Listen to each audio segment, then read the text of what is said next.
Keep एक काफ़ी versatile word है और मैं आपको बता दूं कि इसे कम से कम 15 या 20 अलग अलग अर्थों में यूज़ कर सकते हैं, इस्तेमाल कर सकते हैं।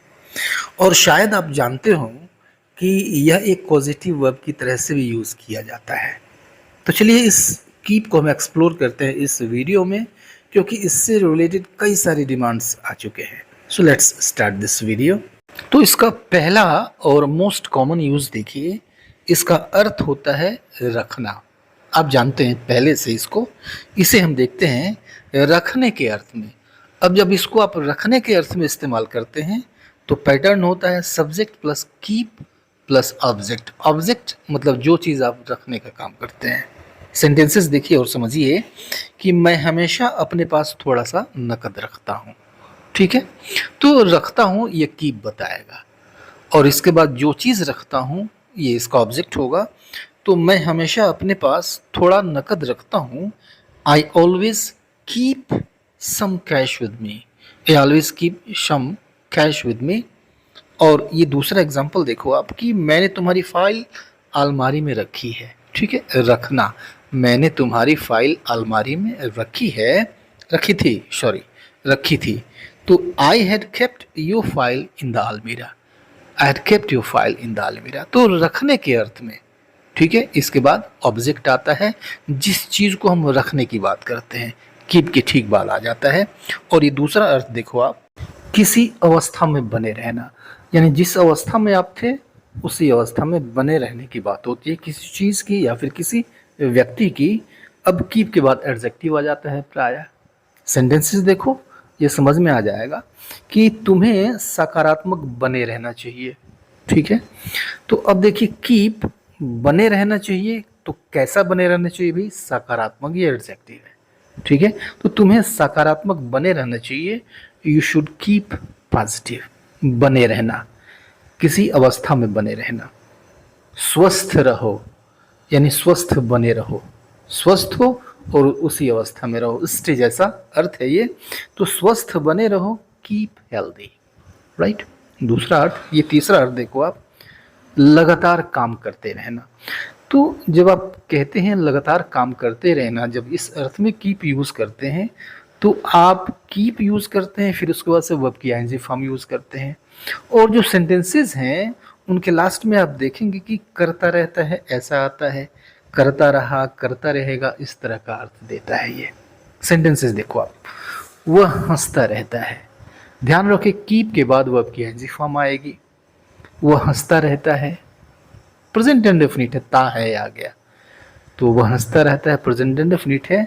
He keeps laughing, present indefinite की तरह से वर्ब में यस या यस हमने लगा दिया, ही कीप्स लाफिंग। बच्चा रोता रहा, अब ये पास्ट इंडेफिनिट हो गया। द चाइल्ड केप्ट वीपिंग, यानी कोई काम है जो जारी रहा, ये चीज़ यही बताता है। ये चौथा अर्थ देखो इसका, ये अर्थ देता है किसी चीज़ को या फिर किसी व्यक्ति को, किसी पर्सन को किसी अवस्था में बनाए रखना।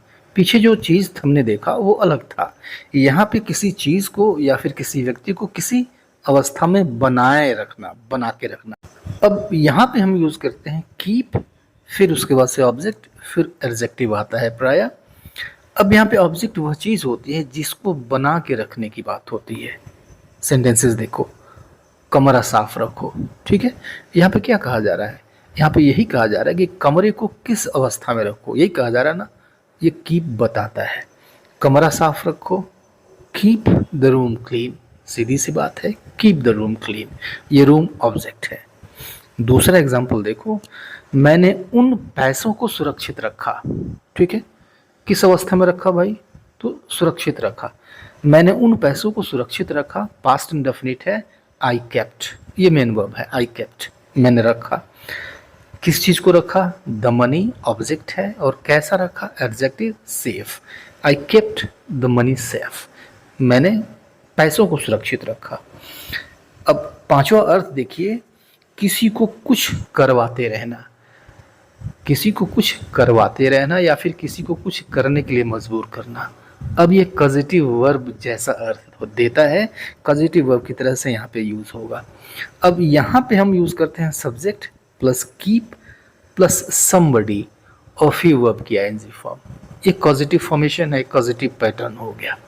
जैसे देखो, वह मुझसे इंतजार करवाता रहा, किया नहीं खुद, मुझसे करवाता रहा। तो वह मुझसे इंतजार करवाता रहा। ही केप्ट मी वेटिंग। ही चूंकि पास्ट इंडेफिनिट है, ही केप्ट, और ऑब्जेक्ट किससे करवाया, उसने मुझसे करवाया, और फिर वर्ब की ING form waiting. He kept me waiting. और ये दूसरा एग्जांपल देखो, अध्यापक ने छात्र को खड़ा कराए रखा। ठीक है, खुद नहीं खड़ा किया, खुद नहीं खड़ा हुआ, दूसरे को खड़ा करवाया, दूसरे से काम करवा रहा है। तो the teacher kept the student standing. The teacher kept the student standing. ठीक है, पॉजिटिव वर्ब, ठीक पॉजिटिव वर्ब की तरह से इस्तेमाल हुआ।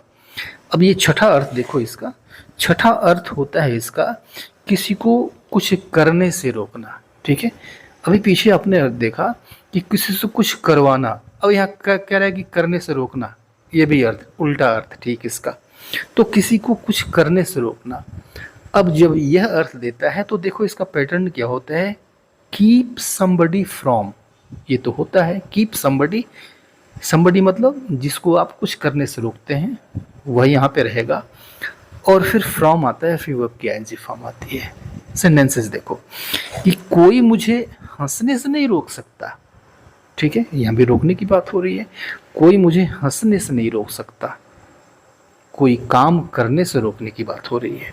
तो nobody can keep me from laughing. Nobody can keep me from laughing. दूसरा एग्जाम्पल देखो, बारिश ने हमें वहां जाने से रोक लिया। बारिश ने हमें वहां जाने से रोक लिया। The rain kept us from going there. The rain kept us from going there. और सातवां अर्थ देखो आप, इसका अर्थ होता है दूर रहना। अब जब इसका अर्थ दूर रहना या रखना होता है तो हम यूज करते हैं कीप अवे फ्रॉम, और उसके बाद से समथिंग, यानी जिस चीज से दूर रहने या रखने की बात हो रही है। सेंटेंसेस है देखो आप कि आग से दूर रहो, it means keep away from fire. Keep away from fire, fire, आग से दूर रहो। ये दूसरा एग्जाम्पल देखो, दवा को बच्चों से दूर रखो। Keep the medicine away from the children. Keep the medicine away from the children. ठीक है, एक ऐसा ही अर्थ दूसरा भी फ्रेज रखता है, वो होता है कीप ऑफ। कीप ऑफ इसका भी मतलब दूर रखो या फिर दूर रहो। जैसे देखो कि कृपया मंच से दूर रहें, please keep of the stage. Keep of the stage, थोड़ा सा पैटर्न बदल गया, चीज वही है, अर्थ वही है। Please keep of the stage, कृपया मंच से दूर रहें। दूसरा एग्जाम्पल देखो इसका, तुम्हें बुरी संगत से दूर रहना चाहिए। You should keep of the bad company. You should keep of the bad company. तो कीप ऑफ और कीप अवे फ्रॉम समथिंग, ये दोनों एक जैसे अर्थ देते हैं, सिर्फ पैटर्न थोड़ा सा बदल जाता है। अब देखिए एक दूसरा फ्रेज होता है जब हम कीप के साथ अब जोड़ते हैं और इसका अर्थ निकलता है बराबरी करना। ठीक है, या फिर साथ चलना, या फिर साथ बने रहना। ठीक है, कीप अप विद। अब इस कंडीशन में कीप अप के साथ विद भी जुड़ जाता है। कीप अप विद समथिंग और समवन। जैसे देखो ये फर्स्ट एग्जांपल लेते हैं, हमें नई तकनीक के साथ बने रहना चाहिए। तो साथ में बने रहने की बात हो रही है, साथ में चलने की बात हो रही है। तो हमें नई तकनीक के साथ बने रहना चाहिए। We should keep up with new technology.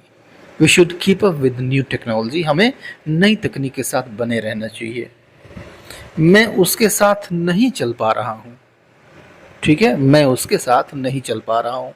Keep up with use कर सकते हैं, कैसे करेंगे, I can not keep up with you. I can not keep up with you, मैं तुम्हारे साथ नहीं चल पा रहा हूँ।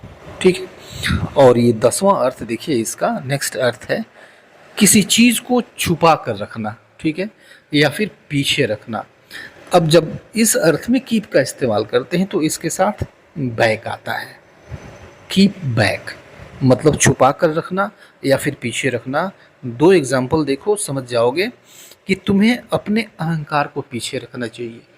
ठीक है, तुम्हें अपने अहंकार को पीछे रखना चाहिए। You should keep back your ego. You should keep back your ego.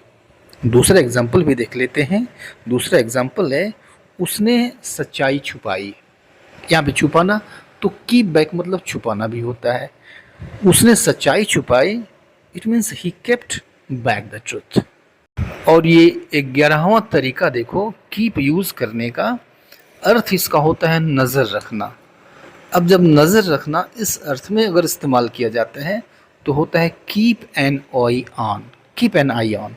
ठीक है, किसी पे नज़र रखना, किसी पे आंख जमा कर रखना, नज़र जमा कर रखना, जैसे कोई हम पर नज़र रख रहा है, जासूसी कर रहा है, सीधी सी बात है। तो कोई हम पर नज़र रख रहा है, it means someone is keeping an eye on us, someone is keeping an eye on us। और ये दूसरे एग्जाम्पल भी देख लो कि मेरे बैग पर नज़र रखना, मेरे बैग पर नज़र रखना यानी देखते रहना, कोई ले ना जाए, मेरे बैग पर नज़र रखना, keep an eye on my bag, keep an eye on my bag. 12वां अर्थ देखो इसका, संपर्क में बने रहना, ये भी अर्थ देता है। आप बहुत इस्तेमाल करते हैं रोज़मर्रा के इंग्लिश में, एवरीडे इंग्लिश में काफ़ी इसको इस्तेमाल करते हैं। इसे हम कहते हैं keep in touch. Keep in touch मतलब संपर्क में बने रहना। यहाँ भी वर्ब कीप ही आया, अलग तरह से इस्तेमाल हो रहा है। हम उसके बाद कभी संपर्क में नहीं रहे, हम उसके बाद कभी संपर्क में नहीं रहे, means we never kept in touch after that, we never kept in touch after that. और ये दूसरा एग्जाम्पल देखो, संपर्क बनाए रखो, संपर्क बनाए रखो, वो बड़ा काम का आदमी है, तो कीप इन टच, संपर्क बनाए रखो, कीप इन टच। नेक्स्ट अर्थ देखो इसका, कोई राज बना कर रखना, कोई राज छुपा कर रखना। अब छुपा कर रखना, बना कर रखना मतलब keep a secret, keep a secret, कोई राज बना के रखना, कोई राज छुपाए रखना। जैसे देखो, उसने मेरा राज बनाए रखा, उसने मेरा राज छुपाए रखा, उसने मेरा राज बनाए रखा, it means he kept my secret, he kept my secret. और ये दूसरा एग्जाम्पल, क्या तुम यह राज बनाए रख सकते हो, तो मैं तुमको बता दूंगा, क्या तुम यह राज बनाए रख सकते हो, can you keep this secret, can you keep this secret. और यह अर्थ देखो इसका कि घर संभालना, कीप संभालने का वही अर्थ देगा। अब इसके साथ हाउस यूज कर लो, कैसे, कीप हाउस मतलब घर संभालना हो जाएगा। एग्जाम्पल देखो, मैं पैसे कमाता हूँ और वह घर संभालती है, I earn money and she keeps house, I earn money and she keeps house. तो आज के लिए इतना ही, मिलते हैं नेक्स्ट वीडियो में, तब तक के लिए good bye and take care.